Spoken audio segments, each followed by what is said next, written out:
Économie d'énergie. Allô, ma montre. Ultra test. L'Inde dans la cour du grand. Allô, mes AirPods. Lundi 26 septembre 2022. Fabrice Neumann. Benjamin Vincent. La quotidienne iWeek, épisode 243. Bonjour à toutes et à tous.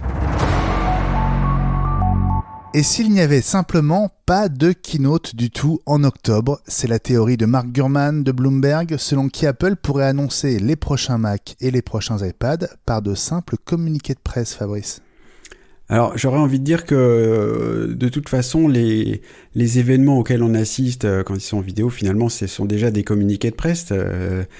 C'est pas uniquement du texte, c'est des communiqués de presse qui bougent avec des images et du son.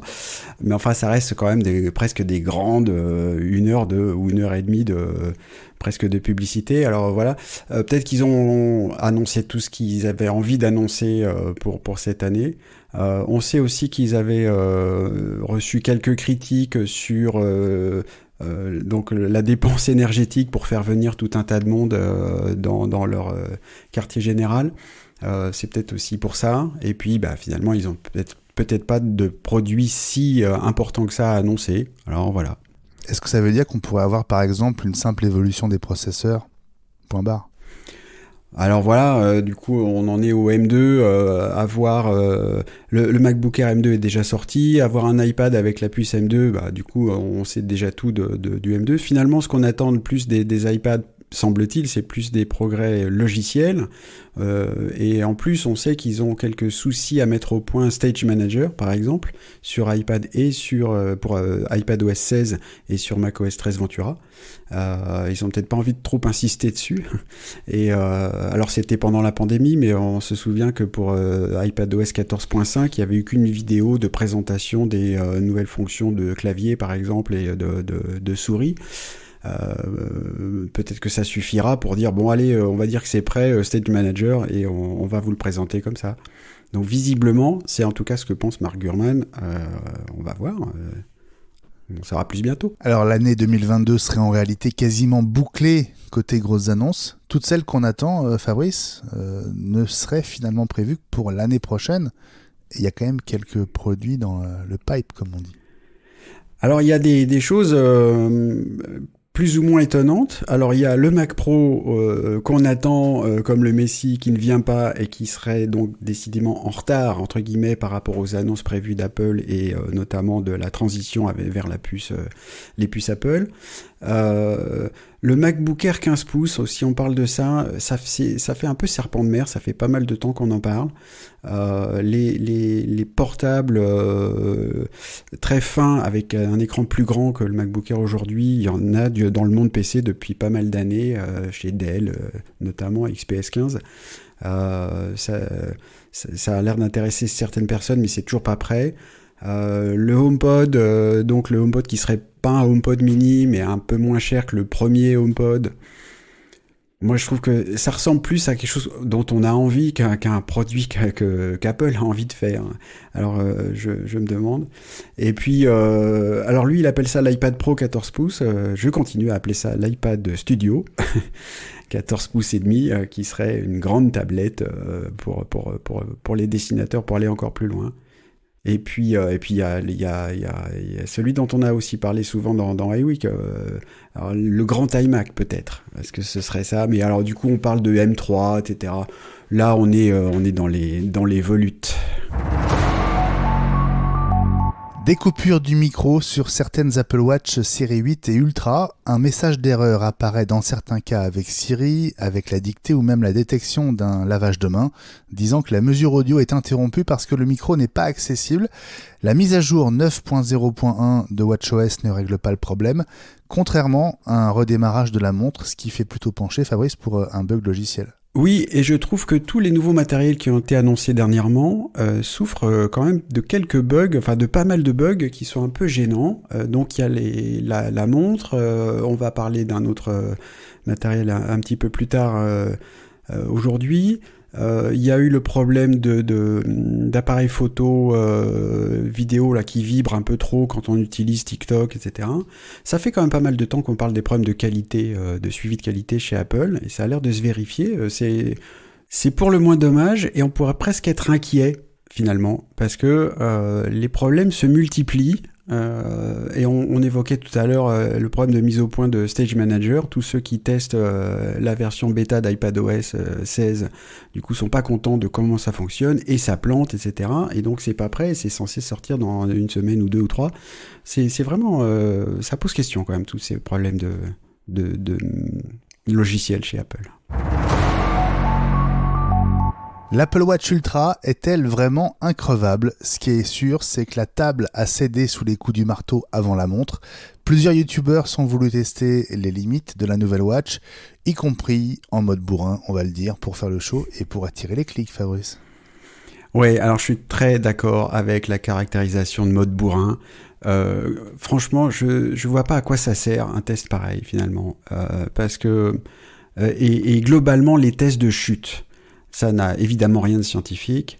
Ça fait donc du clic. Moi, ça me fait mal à regarder parce que du coup, tu détruis des trucs. C'est vraiment du gâchis à détruire des appareils qui valent 1 000 €, 2 000 € pour faire semblant de tester quelque chose en vie réelle. On peut donc pas du tout comparer par exemple un test de chute d'un iPhone 12 avec un iPhone 13 parce qu'ils tomberont jamais exactement de la même façon si c'est fait à la main. Et pour ce qui est de l'Apple Watch Ultra, taper dessus avec un marteau, à quoi bon ? Je suis vraiment très très perturbé par ce genre de truc là. Je trouve ça assez nul comme test en fait, et ça démontre rien. Donc n'allez pas regarder. Même si on vous en parle. Oui, bien sûr, voilà. On tombe un peu dans la problématique sûrement, mais au moins pour vous dire de pas aller regarder. Insistons. Voilà, on y tenait. La production d'iPhone 14 a démarré en Inde et c'est Apple qui le confirme à TechCrunch. C'est le premier modèle premium actuel fabriqué dans le sous-continent qui jusque-là, Fabrice, n'avait droit qu'au modèle moins stratégique. C'est vrai, et on voit bien que Apple continue sa marche pour essayer de sortir de la Chine pour tous ses modèles. Tout était fabriqué en Chine auparavant, et maintenant, on a l'impression que ce voyage en dehors de la Chine s'accélère depuis la pandémie, parce qu'on a bien vu les problèmes que ça posait pour les iPhones comme pour tout le reste finalement, puisque tout est fabriqué là-bas.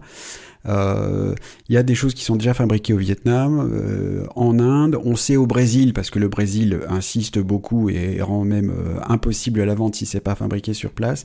Mais je pense que pour une entreprise comme Apple, comme pour toutes les autres, ne pas mettre tous ses œufs dans le même panier, c'est vraiment important, et c'en est une démonstration supplémentaire.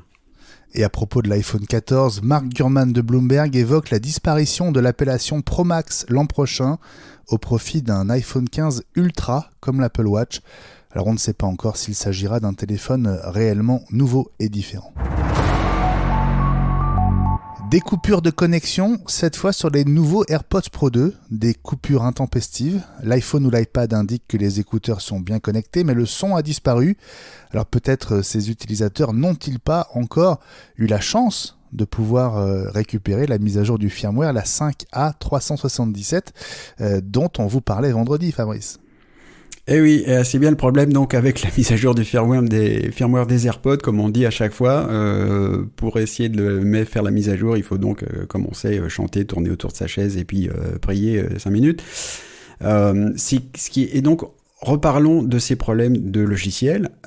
C'est que ça la fout mal quand même pour des écouteurs de pas diffuser du son. Et c'est quand même bizarre que ce soit ce problème-là qui existe à la sortie de nouveaux AirPods dont le prix a augmenté. Les AirPods précédents, pour beaucoup de gens, ont eu des problèmes de grésillement. Il a fallu en changer 1 fois, 2 fois, 3 fois.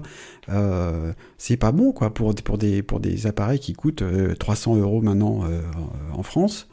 C'est franchement décevant. Et puis, puisqu'on parle musique, Fabrice, Rihanna sera la superstar de la mi-temps, désormais sponsorisée par Apple Music, du Super Bowl dans la nuit du 12 au 13 février prochain à Glendale dans l'Arizona. Elle l'a confirmé elle-même en publiant une photo de son avant-bras tatoué sur Instagram, un avant-bras brandissant un ballon de football américain. Est-ce que tu seras devant ton écran pour ce halftime show, Fabrice ? Probablement pas, je pense que je ne vais surprendre personne. Mais le fait que Apple soit sponsor du Super Bowl, c'est très signifiant, je trouve, en termes de changement de stratégie de sponsoring pour Apple et de la marque qu'ils veulent imprimer sur le sport et le fait qu'ils veuillent devenir un très grand diffuseur de sport aux États-Unis d'abord, mais probablement dans le monde entier. C'est vraiment, c'est peut-être un peu lent pour s'en rendre compte, mais il y a un vrai changement dans la diffusion du sport dans le monde entier, où avant c'était donc les grandes chaînes. Alors en France, on sait que les TF1, M6, France 2, tout ça se battent à coups de millions, de centaines de millions pour diffuser des matchs. Et là, ça passe de plus en plus par les services de streaming. C'est ça qui me frappe le plus. Après, Rihanna ou n'importe qui d'autre, le Super Bowl, je me sens moins concerné. C'est pas grave. La quotidienne iWeek. Je te remercie et la quotidienne revient demain quand même.